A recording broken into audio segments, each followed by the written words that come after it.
Hey, I want to give you a fantastic tip that we learned from Mark. Now, I've kind of stumbled upon this myself, but I never really knew what was up. Mark explained the situation here, and what we're talking about is brush.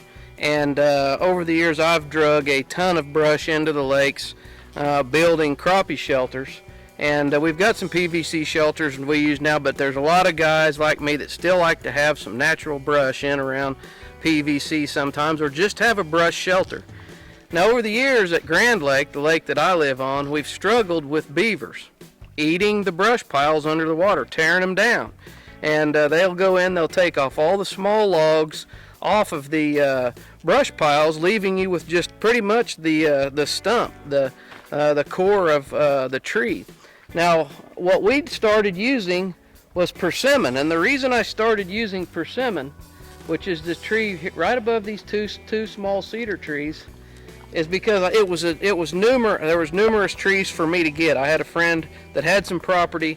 I could go over there and cut all the small persimmon trees I wanted. They're fairly bushy. There's a lot of cover on them. But Mark told me, he said, Jeff, the reason that beavers don't like cedar tree or persimmon trees is because of the acid in them. They don't want to chew those trees. A lot of people use cedar trees. That's the tree right next to the persimmon tree. And cedar trees are great cover. And I haven't lost a lot of cedar limbs to beavers, but those things are so hard to fish around, especially if you're out in the boat in the wind. You're hung up in them all the time. They do hold fish.